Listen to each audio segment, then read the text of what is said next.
Ravens first place in the AFC North. Tampa Bay Buccaneers leading the NFC South, but neither exactly who you thought they were. What's at stake tonight? Also, Belichick's decision at quarterback, the Saints' decision at quarterback, and the Cowboys' decision for halftime on Thanksgiving. Are they bringing back Creed? Let's go! Yes, let's do it! Oh my God. No, they're not bringing back Creed. I'm sorry. I didn't dig deep for that reference. Scarface. Hollow?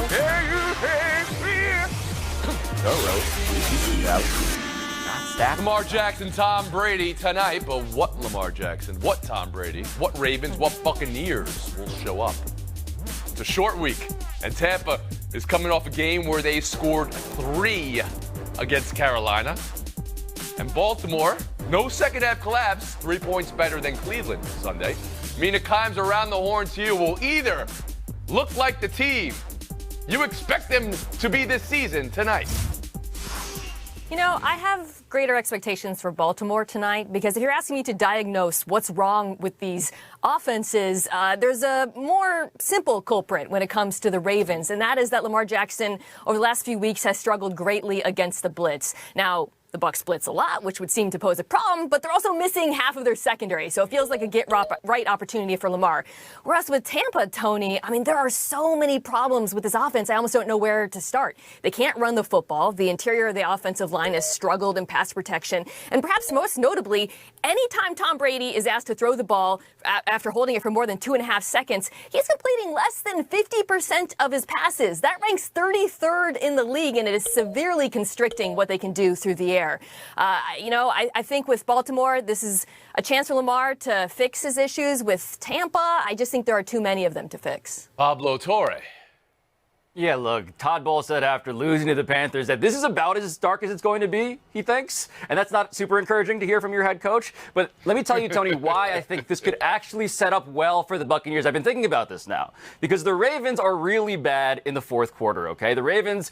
The defense is the worst in the NFL in the fourth quarter. Lamar Jackson has thrown 4 of his 6 picks in the fourth as well. If we get a game that's anywhere close and Tom Brady gets to be the hero in the fourth quarter specifically, this would be the team to make it feel like actually maybe this is the Tom we remember just because of this specific team's weakness in Baltimore. Justin Tinsley. There's so much going on with both teams that I don't really expect either one to just snap into who we thought they were going to be. Like, it feels weird. It feels weird to say that 2 teams atop the division are in a must-win, but we're almost halfway through the season. You're starting to look like who you're going to become. With Tampa, Mina just said it. They can't run the ball at all. Their deep passes, they're horrible on those right now. Whereas with Baltimore, you got to look at them like, okay, they've alternated wins and losses all season. They haven't had a 2-game winning streak all season. And they've led every game by at least 10 points at some point. The only problem is they've lost 3 of those games. So there's a bunch of questions going around. But if I had to take one, I'm taking Baltimore's offense because I have more confidence in them to do what they want to do right now. Now, the question is, if Lamar can take care of the ball, if he cannot turn the ball over, then I think Baltimore walks out. Okay, so that's the one thing you think decides tonight. If Lamar keeps the ball under control, no turnovers, and Baltimore's offense clicks. How about you, David Dennis Jr.? Yeah, the one thing for me is Tom Brady just being better. I mean, I do have faith in that Tampa Bay defense. I know they've struggled in second halves recently, but to Mina's point, they blitz 5th most in the league, and I think they can give Lamar Jackson some trouble and keep him maybe in the high teens, low 20s, which gives Tom Brady an opening to do something with that offense. That Ravens defense is 24th worst from third down conversions. Unfortunately, Tampa Bay offense is 26th. So if they can fix that and work better in that fourth quarter, then we're looking at a Bucs team and Tom Brady who can hopefully maybe for them right the ship and do something to win this game. That would be something different than just 4 days ago, though, when they lost to Carolina. Mina Kimes, what's the one thing that decides tonight? Who you got? Yeah, I think it's Lamar against Blitz, but to your point about that loss to Carolina, they trade away Christian McCaffrey, and then they run all over the Bucs. This run defense is not what it used to be, and here comes Lamar Jackson, of course, one of the most potent running attacks. Sounds like you've got Baltimore. I do have Baltimore. And Pablo Torre? Give me the Bucs, please. Tinsley, you took Baltimore. David Dennis Jr.? I'm actually going to take Baltimore. After everything everything you just said about Tampa? Now you just, there you go, David. Now you're a veteran around the horn. That's a turn. That is a veteran maneuver, but doesn't get you points. We'll move on. Bill Belichick's quarterback conundrum. Is it over? Maybe it is. Patriots sticking with Mac Jones at quarterback Sunday at the Jets. Bob Latore around the horn to you. Does that make sense after everything Belichick, Jones, and Zappi showed Monday night? Toney, it makes sense at the moment, and I say at the moment because Bill Belichick has done something that we've rarely seen him do over the last week, the days before and the days since this game. He feels like he's panicking, right? Like he doesn't seem to have a coherent plan, and maybe injury is the answer here. Is Mac Jones actually hurt? Is he not? Is the actual optimism that he has about this team even there enough for this to be a long-term decision versus a short-term decision? We don't know the answers, but Mac Jones seems to be the way towards a sense of stability. And I say that because unless you're ready to say goodbye to him forever, you have to say he's starting the game, even if Belichick hasn't actually said yet, for the record, that he's starting this game. But I would lean towards that being the Justin move. Tinsley.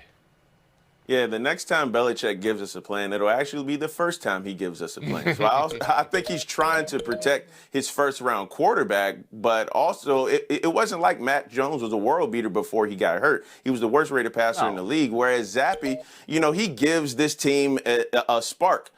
The other side of that is his 2 wins have come against bottom 5 defenses. But maybe here's another thing throughout this entire conversation. The solution that New England is trying to find, maybe the solution isn't there yet. Maybe they don't have enough weapons on offense. I'm just saying, Mac is there, but it feels like a timer is on his back. But also, all the other quarterbacks who've been drafted with Mac Jones, it's not like they've been world beaters yet either. So I think there's a lot of questions in New England that Bill Belichick just doesn't have now because they aren't there. Dennis Jr. So if I squint and bend my face, I could sort of see how what they're doing here. Like Zappi has been better in play action. The team overall has been better in play action, and I think maybe they feel like if they can move Mac Jones into that space, because Zappi was 4 touchdowns, only 1 interception. Zappi had twice as many twice high rate of percentage of play action pass as Mac Jones. So I guess they feel that they can move Mac Jones in that position, then they could do better offensively. The problem is all of the questions and the switching and the offensive coordinators are kind of setting both of these guys up to fail. Yeah. Mina, this is a controversy, or chaos at least, of his own thinking. So what's Belichick thinking today? Well, it's a controversy because there's no obvious answer, because the sad truth is both quarterbacks played poorly in their last game. I mean, once Bailey Zappi was put into obvious passing situations, you kind of saw his limitations. I think Bill Belichick wanted to see that, and that's why I think they're going to move forward with Mac Jones. Yes, he has not played well this year. His decision-making under pressure has regressed. However, there is a larger sample size with him. He has started over 20 games. Last season, I think he flashed enough for them to give him a chance throughout the rest of the season. One more story. Quarterback situation, and it's the news of the day from New Orleans. Andy Dalton over Jameis Winston, even with Winston healthy enough to play. Dalton had a very eventful Thursday night last week. The Cinema Verite of bumming Andy, leaping Wilson. So, David, does New Orleans have this right? Yeah, I mean, I know it's kind of hard to vouch for a quarterback when the most memorable thing we saw of him last week is him with his head down to somebody doing parkour into the end zone. But I think Andy Dalton, the offense is sort of trending upward with Andy Dalton, and most importantly, he's unlocking Kamara in a way that Jameis Winston did not. There's twice as many reception yards per reception and reception yards per game than when Jameis Winston was there, and I think that's an overall benefit to the offense. Even though, taken just on raw numbers and raw talent, they're probably neck and neck, but I think Dalton may be a little better for this offense. Dalton over Winston, Mina Kimes? A quarterback controversy somehow even sadder than the last one we talked about. Look, the truth is, Toney, I don't know if you'll like this answer or not, but it doesn't really matter because the rest of the roster isn't good enough. The case for the Saints this season was going to be that their defense was good. But this is a front that ranks last in the NFL in pass rush win, 31st in pressure percentage. Andy Dalton might be marginally better, a little bit more efficient, but truly this team is not set for the playoffs either way. Pablo Torre. Also, look, the reason this is the right decision for right now is because if you're the Saints and you're like, man, those 2 pick sixes, that was a real problem for us. Let's put in Jameis Winston. Like, that doesn't really feel like the logic that you'd want to embrace, given his whole history in that regard. And so for me, look, the Saints have the good news of low expectations and the low bar, right? They're a game behind the Bucs and the Falcons in this division. Andy Dalton has been leading an offense that has at least been gaining yards on the ground, even if obviously they need a lot more defensively to make this team actually vaguely good. But right now, I see the status quo as the right move, too. And how about you, Justin Tinsley? Dennis Allen said this was an offensive decision, and I believe him. That offense is averaging 31 points a game with Dalton, whereas it's 17 with Winston. And Jameis has four touchdowns and 5 interceptions on the season. All of that has come in the fourth quarter. So, yes, as of right now, I do agree with sticking with Dalton until he gives you a case not to stick with him, which has been the case throughout his career. And if you're New Orleans, it's a lot like New England. You're looking for a solution here that you pray is there, because guess what? Out of all this chaos, out of all this disappointment with the Saints thus far, they're still in that division. So. But it may be the 2 most depressing quarterback controversies we've had in recent years. Taking a break here. Yeah, for sure. I'm going back to the film. I'm going back to tape during commercial break because Pablo had an answer where he said, here's one. Shoot it, Ben! Shoot it, Ben! Kyrie to Ben Simmons last night. Milwaukee just rolled Brooklyn in the second half, outscored them by 23. And, of course, Steve Nash found himself ejected in this game, and he went apoplectic. The eyes have it for Steve Nash. And another enormous game for Giannis, who's just on a mission this year, called Ben Simmons too short while he was defending him. So, what to buy, what to sell, Mina Kimes from last night?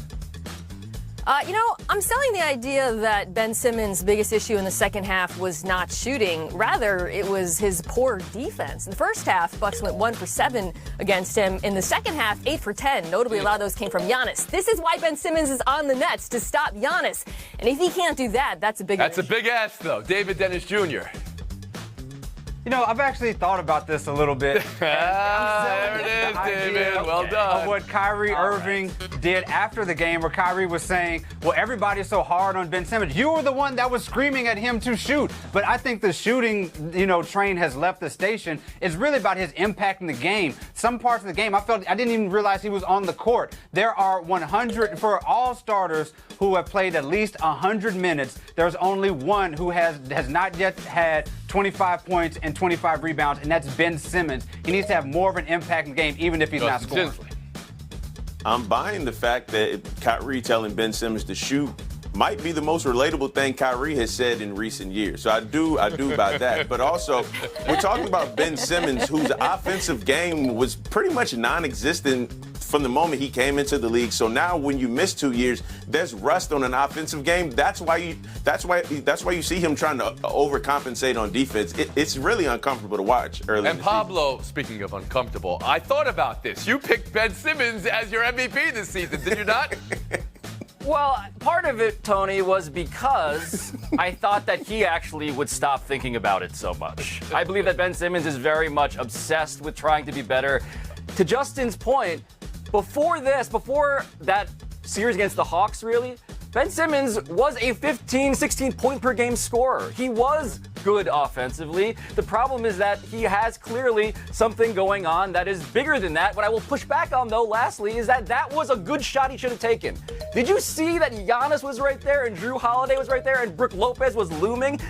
He passed to Kevin Durant, who made the shot. That was a good decision. In general, though, he should be way more aggressive. Buy or sell two, all signs pointing towards the New York Yankees sticking with manager Aaron Boone and general manager Brian Cashman.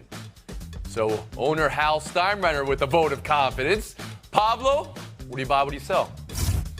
Yeah, I don't want to buy anything in this show today, honestly. I mean, I buy that the Yankees should buy more, honestly, Toney. Like, they have all of the resources. They clearly have this thing where they don't want to spend as much as they could. But Aaron Boone is not the problem. If you watch that series, the Yankees hitting was the problem. The manager does not hit for the players. So I have no problem with Boone coming back. Tinsley. Look, if you're the Yankees, you're the Yankees. You can get a better manager than Aaron Boone. If you're the Yankees, you can go spend money to get the guys that you want. But also, Aaron Judge has to show up in the playoffs, too. Like, his postseason performance, you can't excuse that. David Dennis Jr.? I'm buying the vote of confidence for the most part. Generally, I believe that if you lose to a better team in the playoffs, that's not a fireable offense. But I still can't get over him allowing them to play the Red Sox coming back before Game 4. That's like playing all of my ex's breakup letters before my wedding. Like, that's a fireable offense. There you go. And Mina Kimes. I'm buying that they'd want to keep the manager with the best regular season winning record outside of Dave Roberts in baseball. I would also agree with Pablo that, Boone wasn't the problem. They obviously had injuries. There are bigger issues on this roster, so it makes sense that they would want some continuity. Wow. I thought we'd have 4 sellers there for both GM and manager. One more story about votes of confidence in Detroit. Ownership saying Dan Campbell is the coach, and the process is right for the Lions. And in Denver, Nathaniel Hackett has 100% owners backing. They said the scrutiny on him has been unprecedented because he's a rookie coach with so many primetime games. Mina, you buy votes of confidence from Detroit and Denver here? I'm sorry, that line, I didn't heard that one about the primetime games being why Nathaniel Hackett is being more criticized. No, I am not buying this. Listen, it's mid-season. Firings are rare. I would be surprised, frankly, if both of these coaches are around. David Dennis Jr.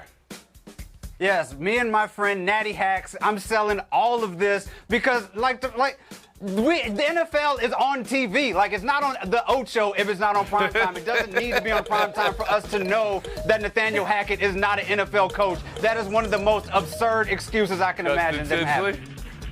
As a former DC native, Toney, you'll appreciate this. The Detroit Lions said they're in a rebuild. But can you rebuild when you've never rebuilt from the previous rebuild? What's under more construction, the Detroit Lions or that slip of 95 between DC and Fredericksburg? I don't know what they're building there. And Torre. Yeah, I mean, the problem with my coach is not that he's bad, it's just that you're watching him and you're noticing stuff about him. All right, I think that's the last word. I think we've established that. Sell. Trade deadline 5 days away. 2 trades by contenders to ask you about. Eagles getting sack master Robert Quinn from Chicago, and Kansas City today taking a shot to see if Kadarius Toney can catch balls with them. Giants could never get him going. David Dennis Jr., which trade matters more? Quinn matters more. You're boosting up an already dominant defense with somebody who had 18.5 sacks last year, and he's getting double-teamed a lot this year. That's not going to happen right now. The Eagles have already been good on both sides of the football, and now you give them a sack monster like this? Like, these guys can't keep getting away with this, Toney. You guys agree? We'll split the point. Paolo Banchero's first games in the NBA, 5 straight, 20-plus. But the Magic have lost all 5. Justin, are you calling Rookie of the Year race over now? Or does Orlando maybe have to win a game this year? Oh, no, my friend. The number 1 overall pick balling, and you're 0-5. Guess who's going to Disney World, baby? Wimbiana. Yes, all right. So everything's according to plan. And David Dennis Jr., how about you? Yeah, I can't be mad at Banchero. This is a perfect situation for the Magic. They have a top-tier rookie, and they have a top-tier rookie possibly coming in. This is how you build dynasties, America. You guys are locked in a tight one. Showdown 3, halftime on Thanksgiving.